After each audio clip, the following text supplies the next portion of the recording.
오늘 말씀 아래에 보면 예수님을 인격적으로 만났다는 것은 이라고 해서 짧게 설명을 해놨습니다.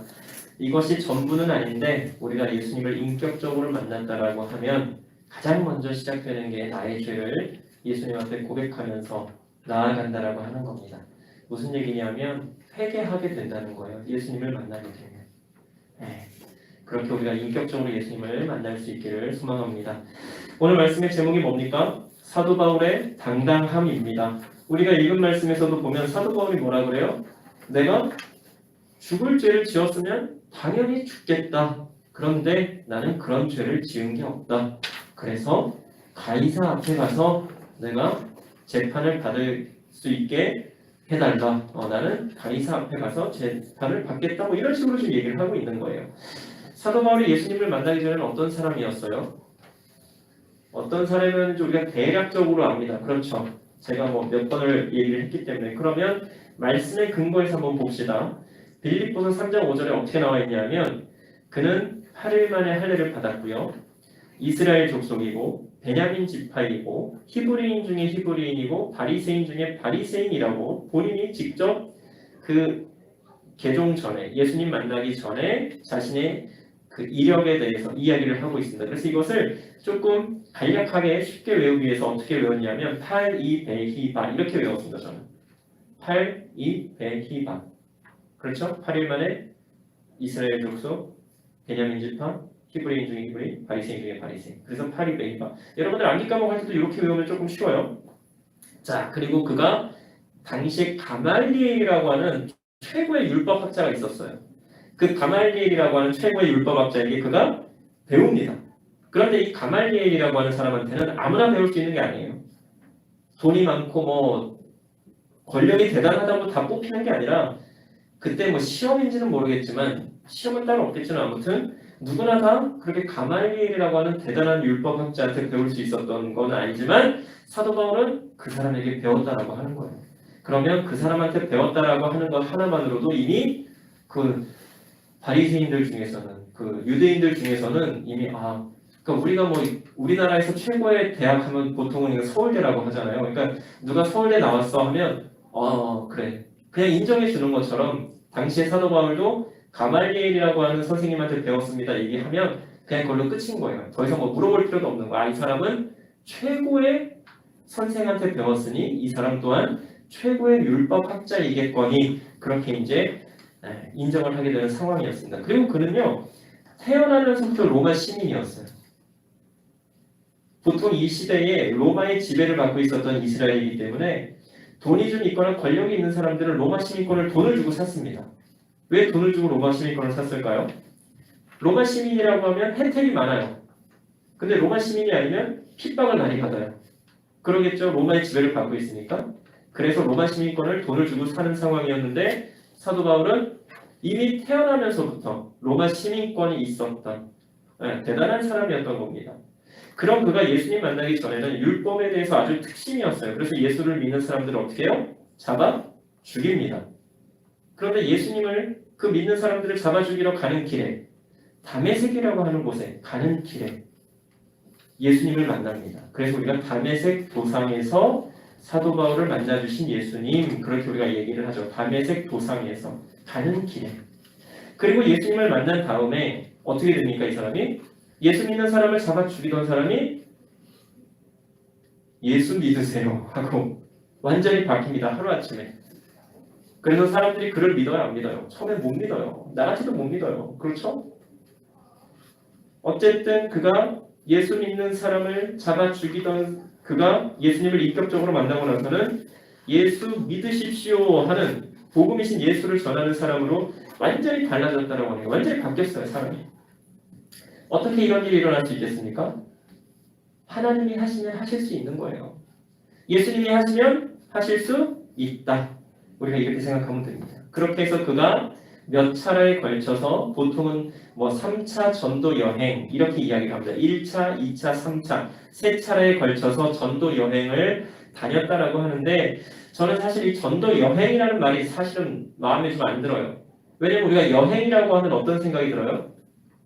조금 즐겁고 재밌고 뭔가가 좀 좋은 그런 느낌이잖아요. 그런데 사도 바울이 그래서 저는 전도 사역이라는 말이 더 좋은 것 같아요. 1차 전도 사역 뭐 이런 식으로. 어쨌든 이 전도 사역을 감당하면서 좋은 일만 있었던 게 아니거든요. 조금 이따가 이제 말하겠지만 정말 고생을 많이 했습니다. 그 3차례, 3차례에 걸쳐서 여기저기 정말 넓은 지역을 막 다니면서 복음을 전하는데 정말 고생을 많이 해요. 그리고 참 많은 일들을 경험하게 됩니다. 그리고 그가 빌립보서 4장 12절에서 이렇게 고백을 해요.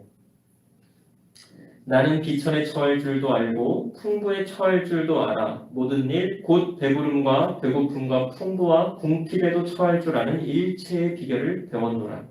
비천에 처할 줄도 알고 풍부에 처할 줄도 알아. 모든 일, 곧 배부름과 배고픔과 풍부와 궁핍에도 처할 줄 아는 일체의 비결을 배웠노라. 그리고 우리가 한 번쯤은 다 들어봤을 빌립보서 4장 13절의 말씀을 하는 겁니다. 내게 능력 주시는 자 안에서 내가 모든 것을 할 수 있느니라. 그가 내게 능력 주시는 자 안에서 모든 것을 할 수 있습니다라고 고백한 것은 그저 능력을 주셔서 할 수 있습니다라는 게 아니라 그가 이런저런 많은 경험들을 할 때에 능력 주시는 주님 안에서 모든 것을 감당했기에 이렇게 고백을 할 수가 있었던 것입니다. 그냥 단순히 능력 주시면 할 수 있어요. 이게 아니에요. 그는 이미 그 능력 받아서 다 경험한 거예요. 배고픔과 추위와 뭐 여러 가지 이제 얘기해 볼게요. 어떤 고난을 받았는지 우리가 사도행전만 읽어도 다 알 수 있어요. 그런데 사도행전을 28장까지 있는데 그걸 다 읽을 수가 없으니까 그 고난받은 것을 함축적으로 얘기하는 그 부분이 있습니다. 사도 바울이 고백해요. 어떻게? 고린도후서 11장 24절로 27절에 내가 이러이러한 일들을 겪었다. 복음이신 예수님을 전하면서 내가 이러한 일을 겪었는데 니네 한번 들어봐라 하고 얘기하는데 봐요. 잘 들어보세요. 유대인들에게 40에서 하나 감한 매를 5번 맞았대요. 40에서 하나 감한 매면 39대의 매를 5번이나 맞은 거예요. 왜요? 예수님 전한다고. 여러분들 같으면 한 대만 맞아도 교회 오겠어요? 안 오겠어요? 그래도 오죠? 우리 청소년 친구들은 와요. 네, 2대까지는 모르겠지만 한 대 정도는 맞고 올 수 있어요. 그렇죠? 자, 그리고 3번 태장으로 맞았다라고 합니다. 태장. 네. 태장이 뭐예요? 어쨌든 매 맞는 거예요. 네. 그냥 세워놓고 막 때리는 거예요. 이게 몽둥이 같은 걸로. 자, 그 다음에 한 번 돌로 맞았어요. 근데 이게 돌로 맞아서 그냥 뭐 돌로 한 대, 2대 맞은 게 아니라 이 상황이 어떠냐면 사람들이 사도 바울에게 돌을 던져요. 그래서 돌에 맞아 죽은 줄 알고 그를 낭떠러지 같은 데 그냥 버려버려요. 그 정도까지 돌을 맞은 거예요. 돌 맞아 죽은 것처럼 보일 정도로. 그냥 돌 한 대 맞고 맞은 게 아니라. 그 다음에 3번이나 파선을 했대요. 배를 타고 가다가 3번이나 파선을 하고요. 일주일을 깊은 바다에서 지냈으며 여러 번 여행하면서 강의 위험과 강도의 위험과 동족의 위험과 이방인의 위험과 시내의 위험과 광야의 위험과 바다의 위험과 거짓 형제 중의 위험을 당하고 또 수고하며 애쓰고 여러 번 자지 못하고 줄이며 목마르고 여러 번 굶고 춥고 헐벗었노라. 이렇게 고백을 합니다. 엄청나죠? 3차례에 걸친 그 전도 사역을 감당하면서 어마어마한 일들을 경험한 거예요. 그런데 그러한 일들만 경험한 게 아니라 또 어떤 일까지 있었냐면 바울을 잡아 죽이기 전에는 먹지도 마시지도 않겠다라고 하는 사람들이 40명이나 있었어요. 이 40명의 사람들이 사도 바울을 쫓아다닌 거예요. 눈에 불을 켜고 이 새끼 내가 잡아 죽여버려야지. 내가 이 새끼를 잡아 죽이기 전에는 내가 밥도 안 먹고 물도 안 마시리라. 유대인들이. 여러분들 생각해봐요. 얼마나 무서워요. 완전히 살벌한 상황이에요. 그런데 사도 바울은 어떻게 해요? 그런 거를 다 감당한 겁니다. 그리고 그가 뭐라고 고백해요? 내게 능력 주시는 자 안에서 내가 모든 것을 할 수 있습니다. 사도 바울이 이렇게 고백하는 거예요. 이 고백이 엄청난 고백입니다.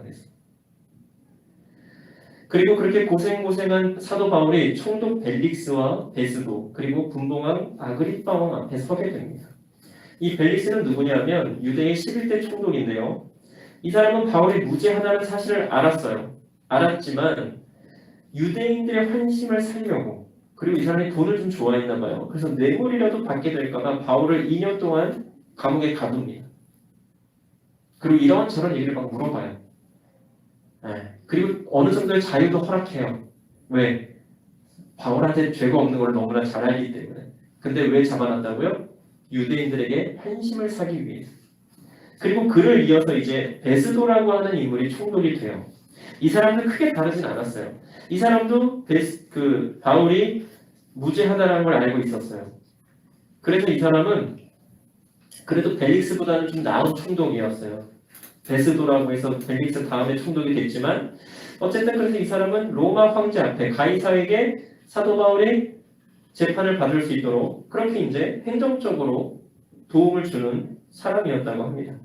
그리고 이제 분봉왕 아그리빠입니다. 아그리빠는 바울의 무죄를 당연히 알았어요. 그런데 알았지만 조금 전에 우리가 말씀에서도 읽었지만 가이사에게 상소해서 재판을 받겠다라고 사도 바울이 고백을 했기 때문에 이 아그리빠가 어떻게 그걸 해결해 줄 수가 없는 거예요. 왜냐하면 이 분봉왕이라는 게 뭐냐면 이 로마의 황제인 가이사랴가 있으면 지금 이 이스라엘은 그냥 어느 지역 중에 하나잖아요. 로마가 지배하고 있는. 그러니까 그 중에 지역 중에 한 곳에 그냥 또 왕 같지 않은 왕을 하나 세워놓습니다.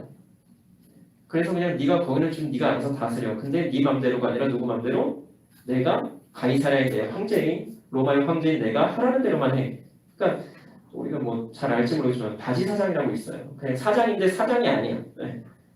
사장인데 내 마음대로 못하는 사장님이 있어요. 월급 받고 그냥 시키는 대로만 하는 그런 왕 느낌인 거예요. 분위기가. 그래서 이 아그리빠가 사도 바울이 죄가 없는 걸 알지만 풀어줄 수가 없어요. 왜? 사도 바울이 이미 나는 황제 앞에 재판받으러 가겠다라고 했기 때문에 이미 그게 다 전달됐어요. 그럼 이제 끝난 거예요. 그러면 왕 앞에 와야 돼 어쨌든. 근데 만약에 분봉왕이 가이사랴 황제님 제가 여기서 알아서 할게요. 그러면 이제 말이 안 되는 거예요 상황이. 그러니까 이제 이 아그리빠는 어쩔 수 없이 가이사랴 앞에 갈 수밖에 없다. 이렇게 이제 이야기를 하죠. 사도 바울이 이야기하고 있는 게 뭐냐 하면 결국에는 예수님을 만남으로 인해서 그리고 예수님을 믿음으로 인해서 우리 유대교가 완전해질 수 있다. 온전해질 수 있다라고 이야기하고 있는 겁니다. 유대교를 버려라가 아니라 많은 유대인들에게 율법에 속해 있고 율법이 전부인 줄 아는 그 유대인들에게 그렇지 않다. 이 율법이 전부가 아니다. 그렇게 이야기를 하고 있는 거예요. 이 당시의 유대교나 지금의 유대교를 믿는 유대인들은 이 율법을 굉장히 중요시합니다. 이 율법을 누가 주셨어요? 하나님이 주셨어요. 그런데 이 사람들이 얼마나 그 율법의 특징이었냐면 하나님이 주신 율법인데 그 율법을 하나님보다 더 우선시한 거예요. 예를 들면 이런 거죠. 하나님이 괜찮다라고 하는데 인간들이 안 된다고 해요. 또 하나님이 안 된다고 하는데 인간들이 괜찮다고 해요. 율법에 대비해서. 율법에 입각해서 자신들은 굉장히 신앙생활을 잘한다고 믿고 철저하게 율법에 입각해서 살고 있다고 착각을 하고 있었던 거예요. 우리가 천국에 갈 수 있는 방법이 두 가지가 있습니다. 두 가지. 하나는 예수님을 통해서, 예수님을 믿음으로. 또 하나는 율법을 통해서. 목사님 이상한데요. 율법을 통해서 어떻게 천국에 가서 수 있어요? 왜? 율법 누가 주신 거예요? 하나님께서. 근데 문제가 있어요. 율법은 뭐 몇백 개라고 해요. 율법으로 우리가 지켜야 될 게. 그런데 우리가 잘 지키다가 그 중에 하나라도 어쨌든 어떤 이유에서든 하나라도 어기게 되면 그걸로 끝인 거예요. 예를 들어서 100개가 있어요. 율법이. 내가 99가지를 잘 지켰어. 근데 하나를 피치 못할 사정에 의해서 어긴 거예요. 그러면 천국에 가요? 못 가요? 못 가요. 율법이 불완전해서가 아니라 누가 불완전해서? 우리 인간들이에요. 그래서 누가 오신 거예요? 우리 예수님께서 완전하게 해주시려고. 우리 불완전한 인간들이 하나님께서 주신 완전한 그 율법을 잘못 해석하고 잘못 이해하고 잘못 적용해서는 서로 판단하고 정죄하고 시험에 들게 하고 막 그랬던 거예요. 지금도 뭐 그런 사람들 많아요. 신앙생활 하시는 분들 중에 그리스도인이 뭐 그러면 어떻게 막 이렇게 막 지적하는 분들이 계세요. 그럴 수 있잖아요. 인간이니까, 사람이니까. 예배 시간에 좀 늦을 수도 있죠. 어떻게 예배 시간에 늦을 수가 있냐고 막 정죄하는 거예요. 예배 시간에 늦으면 지옥 가. 지옥 가요, 안 가요? 미안하지만 안 가요. 늦을 수 있어요. 이런저런 이유로 늦을 수 있어요. 물론 늦는 게 습관이 되고 늦는 게 당연하다고 생각하면 안 되겠죠. 우리는 늘 죄스러운 마음으로 늦어요. 그렇죠? 일찍 오고 싶은데 마음같이 안 되는 경우가 있어요. 그런데 이런 거 하나하나를 따지면서 바리새인들은 정죄하고 판단하고 사람들이 시험에 들도록 한 겁니다. 사도 바울이 그래서 그런 거에 대해서 이야기하는 거예요. 복음이신 예수님을 믿어라. 그러면 우리가 지금 문제 삼고 있는 모든 것들이 다 문제가 되지 않는다. 율법의 창시자이자 율법을 우리에게 주신 우리 예수님, 우리 하나님께서 그 율법에 대해서 우리에게 다시 설명을 해주셨고 그 율법이 어떤 의미로 우리에게 적용이 되어야 되는지를 예수님이 이 땅에 오셔서 다 그 삶을 통해서 말씀을 통해서 보여주셨고 말씀을 해주셨다라고 그렇게 이야기를 하고 있는 거예요. 그런데 바리새인들이 그 얘기를 듣습니까? 안 듣습니까? 안 듣습니다. 당시의 종교 지도자들이 들을까요? 안 들을까요? 안 들어요. 왜 안 들어요? 자신들이 기득권을 가지고 있잖아요. 그 율법을 통해서 자신들이 힘을, 권력과 돈과 명예와 모든 것을 다 쥐고 있어요. 그런데 사도 바울이 얘기한 대로 하면 그걸 다 내려놔야 돼. 그러면 그 기득권을 내려놓기가 쉬울까요? 어려울까요? 당연히 어렵죠. 안 내려놔요. 왜? 이미 권력의 맛을 알잖아요. 저는 권력의 맛을 잘 몰라서 그러는데 권력의 맛을 한번 맛보면 그걸 못 헤어난답니다. 돈의 맛도 마찬가지예요. 여러분들 돈과 권력이 여러분들한테 생기더라도 그것을 하나님 안에서 정말로 하나님 원하시는 대로 바르게 정의롭게 잘 사용할 수 있도록 지금부터 기도해야 돼요. 여러분들 앞으로 어떤 일을 하게 될지 몰라요. 누구를 만날지 몰라요. 그럴 때 지금부터 준비하고 지금부터 기도하지 않으면 지금부터 마음을 계속해서 하나님 안에서 하나님 원하시는 대로 만들어가지 않으면 그 상황이 될 때 쉽게 유혹에 넘어갈 수 있습니다. 아무리 지금 잘 준비해도 그 상황이 되면 당황할 수 있고 유혹에 아무렇지도 않게 넘어갈 수도 있단 말이에요. 그런데 지금부터 계속해서 준비를 하면 그나마 정신을 좀 차리고 있기 때문에 그러한 것들에 넘어가지 않을 수가 있는 거예요. 그것을 우리가 조금 어려운 말로는 영적으로 깨어있다라고 이야기합니다. 하나님 안에서. 이게 굉장히 중요해요. 그리스도인들에게. 그리고 어쨌든 그 모든 것들을 예수님께서는 십자가에서 완전하게 해주셨어요. 십자가에서 완성하셨어요. 어떤 것들을? 우리가 잘못 알고 있는 율법들, 우리가 잘못 행해왔던 여러 가지들을 예수님께서 십자가에서 다 끝내주셨다라고 하는 거예요. 그래서 우리에게 소망이 있는 거죠. 그런데 예수님께서 그냥 그걸 해결하시고 죽음으로 끝나신 게 아니라 예수님은 다시 사셨습니다. 그래서 우리에게 진짜로 소망이 있는 거예요. 그래서 오직 구원은 누구를 통해서만? 예수 그리스도를 통해서만 가능하다. 우리가 이렇게 알고 있으면 됩니다. 우리가 신앙생활을 하고 믿음생활을 하는 데 있어서 사도 바울만큼 지금 어려운 사람은 없을 거예요. 그렇죠. 지금 여러분들 교회 온다고 해서 핍박받는 사람들 있나요? 너 교회 가면 죽여. 예배드리면 죽어. 말씀 읽기만 해봐. 그런 경우 없죠. 그러면 이러한 때에 우리는 어떻게 하면 될까요? 신앙생활을. 우리가 해야 될 것은 다른 게 아니고요. 이렇게 우리가 자유롭게 예배드릴 수 있고 신앙생활을 할 수 있는 상황에서는 보다 더 하나님에 대해서, 예수님에 대해서, 성령님에 대해서 정확히 제대로 알아가는 것이 중요합니다.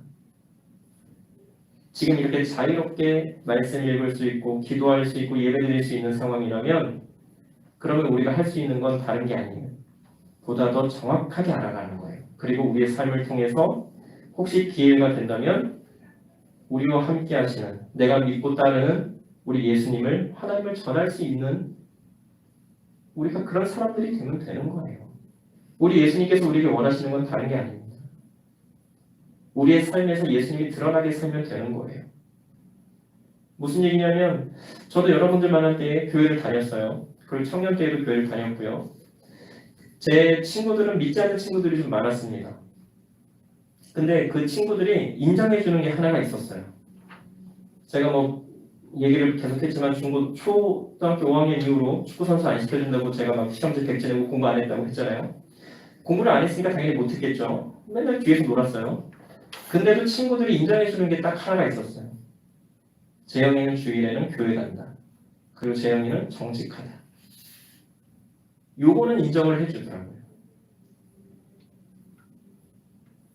그리스도인이라고 한다면 보통의 하나님을 믿지 않는 사람들과는 분명히 다른 무언가가 있어야 될 겁니다. 내가 그리스도인이라고 하는데 뭔가는 달라야 되겠죠. 그게 어떻게 가능해집니까? 예수님을 인격적으로 만남으로 인해서 가능해지는 겁니다. 사도 바울이 그랬고 제가 그랬고 여기 선생님들이 다 그렇고요. 그리고 지금 여러분들도 그럴 거고 앞으로 그럴 것입니다. 아직 나는 예수님을 인격적으로 만나는지 모르겠습니다 하는 친구들은 기도하세요. 예수님, 저를 인격적으로 만나주세요. 예수님 인격적으로 만나고 싶습니다. 그리고 예수님에 대해서 알고 싶습니다. 알려주세요. 알게 해주세요. 우리가 이렇게 고백을 해야 되는 겁니다. 그래야 우리가 예수 믿는 사람이고 뭔가 좀 다른 게 있는 거죠. 예수 믿는 나나 믿지 않는 내 친구나 우리 가족 중에 누구나 똑같다면 그것만큼 안타까운 것도 없는 거예요. 이 귀한 시간에 이렇게 예배를 드리는데 예수님에 대해서 모른다? 예수님을 만나지 못했다? 진짜 원통해야 됩니다. 정말 가슴을 치면서 막 한탄해야 돼요. 그리고 집에 돌아가서는 막 울부짖어야 돼요. 예수님한테. 왜 나를 안 만나주시냐? 내가 이렇게 귀한 주일 아침에 일찍 일어나서 피곤함에도 예수님께 예배를 드렸는데 왜 나를 안 만나주십니까? 왜 예수님에 대해서 알지 못하게 하십니까? 알려주십시오. 만나주십시오. 우리는 이렇게 기도해야 된다고 하는 겁니다. 물론 주일만이 아니라 매일매일의 삶에서 우리는 그렇게 간구해야 되는 겁니다. 말씀을 통해서 우리의 삶을 통해서 예배를 통해서 예수님을 만나는 저와 여러분들 되시기를 소망합니다. 그리고 나를 만나주신 우리 예수님께서 나에게 원하시고 말씀하시는 대로 행하며 나아가는 우리 모두가 되기를 간절히 소망합니다.